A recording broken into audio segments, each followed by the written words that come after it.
और इसमें मनवंतरों की कथा है। सुखदेव जी कहते हैं, परीक्षित सुन,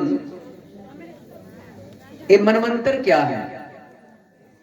और इसी एक मनवंतर में हरि ने अवतार लिया था, हरि रूप में, गज के उद्धार के लिए।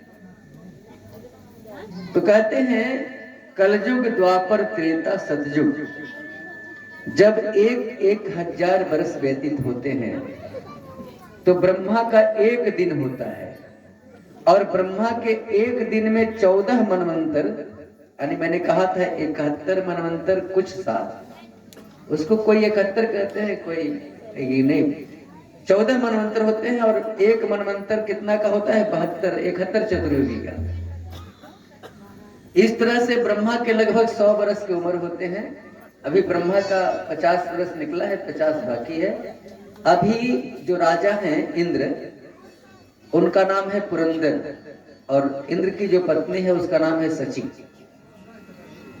तो एक मनवंतर में एक क्षीर सागर में त्रिकुट नाम का पर्वत था,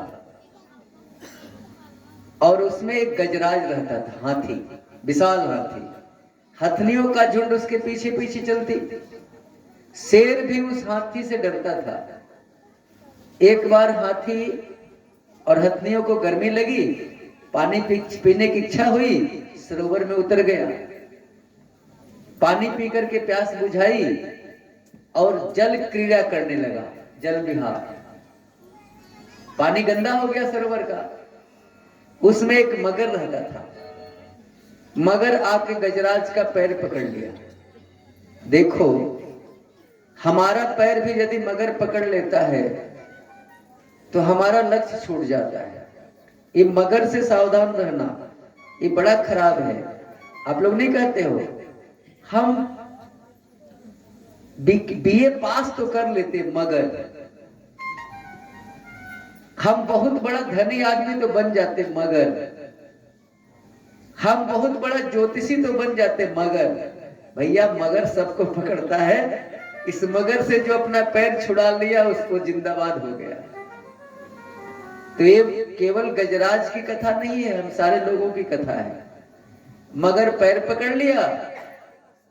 सबसे पहले हथनियों ने, गजराज पहले सोचा कि नन्हा सा बच्चा क्या करेगा। हम लोग भी यही सोचते हैं, मगर क्या करेगा। आज सो जाओ, कल चलेंगे कथा करने। तो मगर तो भैया बर्बाद कर देता है। जब हाथी निकलने का प्रयास किया, गजराज नहीं निकला, तो सारे हथनियों से बोला, अरे जरा मदद करो, बाहर निकालो। सारी हथनियां खींचकर थक गई, मगर ने पैर नहीं छोड़ा।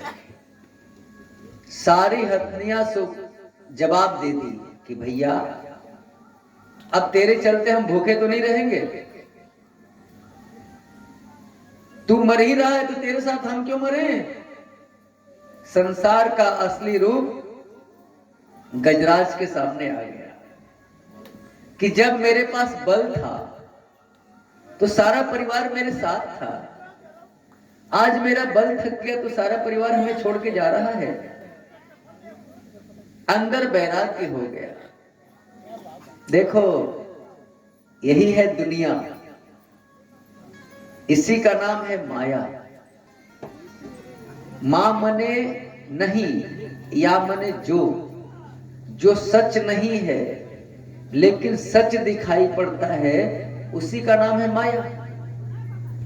ये संसार झूठा है। कौन किसकी पत्नी है, कौन किसका पति है।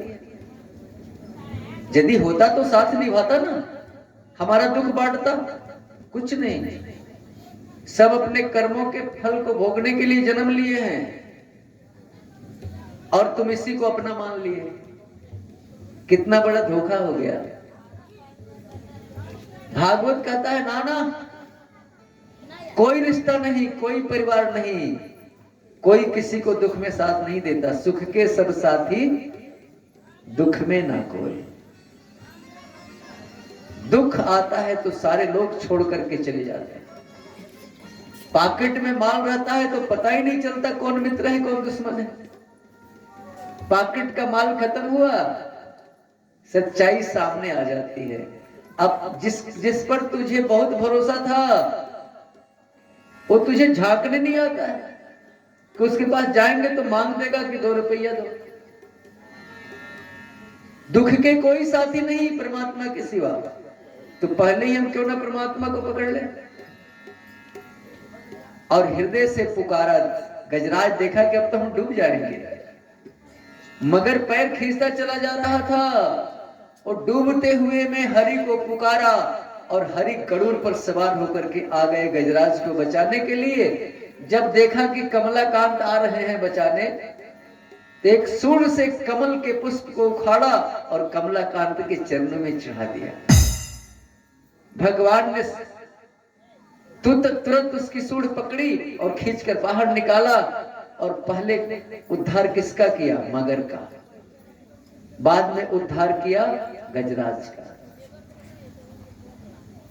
तो देखो मगर का उद्धार भगवान ने क्यों किया? मगर तो बुलाया नहीं था भगवान को, बुलाया तो था गजराज। चिंतन और विश्लेषण करने के बाद कथा को बढ़ाना मुश्किल हो जाता है, इसलिए हम आप लोगों से माफी मांग रहे हैं, इसलिए कि हमने उतना कथा का विस्तार ही नहीं किया, हमें समय नहीं मिला। इतना कम समय में भागवत को सुना देना वो ऊपर वाले की कृपा है जो हम सुना रहे हैं। तो मगर का उद्धार इसलिए किया कि भगवान कहाँ है नहीं है कौन जाता। भगवान के भक्त का पैर पकड़ लो, भगवान तुम्हारा उद्धार कर देंगे। भागवत भगवान की। तो यहाँ पर मगर ने गजराज का पैर पकड़ लिया, तो पहले भैया उसका उद्धार करो, बाद में हम अपने आदमी का उद्धार करेंगे। परीक्षित ने पूछ दिया, बाबा एक गजराज कौन था और ये मगर कौन था, जरा बता। तो सुनो, एक गजराज कौन था और ये मगर कौन था, इसके बारे में सुखदेव बाबा परीक्षित से कह रहे हैं कि परीक्षित ये दोनों सापित थे। कैसे बाबा? तो मगर पूर्व जन्म में गंधर्व था। हाहा हुहु नाम के गंधर्व होते हैं जो देवताओं को प्रसन्न करने के लिए कुछ हंसाते रहते हैं। देवल ऋषि सरोवर में स्नान कर रहे थे, एक हुहु नाम का जो गंधर्व था जाकर के उनका पैर पकड़ लिया नीचे। अब तो देवल ऋषि डर गए कि किसने पैर पकड़ लिया। सामने आके हंसने लगा, बाबा कैसी रही? देवल ऋषि ने श्राप दे दिया, जा तू मेरा तपस्या भंग किया है, पैर पकड़ता है मगर बन जा। तो हुहु नाम का गंधर्व बोला कि बाबा हम तो हंसाने के लिए हैं, आपने खामखा श्राप दे दिया। तो बोले जा बेटा मगर तो बनेगा। इसी तरह भगवान के भक्तों का पैर पकड़ना तेरा उद्धार हो जाएगा। तो आज उस हुहु नाम का गंधर्व का उद्धार हुआ। तो बाबा ये हाथी कौन था? गजराज, जो जानवर होते हुए भी भगवान की स्तुति कर रहा है, ये ज्ञान कहां से आया जानवर में? तब कहते हैं सुखदेव बाबा कि ये जो हाथी है ना, इंद्रधुम्न नाम का राजा था। एक बार अगस्त मुनि सामने से जा रहे थे, अनदेखा कर दिया, बैठा रह गया। तो अगस्त ऋषि ने श्राप दे दिया कि जा तू गजराज बन जा। उठ करके दंडवत प्रणाम भी नहीं करता। तो इंद्रधुम्न नाम के राजा बोले कि सरकार मेरा उद्धार कैसे होगा, अब तो हाथी बनना पड़ेगा। तू जा, ते ज्ञान तेरे अंदर बना रहेगा, भगवान का भजन कर लेगा तो भगवान आकर के तेरा उद्धार कर देंगे। तो ये दोनों सापित थे, दोनों का उद्धार हो गया। अब गजराज का ग्राह ने उद्धार किया है, तो 2 मिनट का भजन हो जाए। कीजिए, क्या होगा? 10 मिनट कथा लेट होगी। चलिए 10 मिनट आगे कथा बढ़ेगी। बोलिए बांके बिहारी लाल।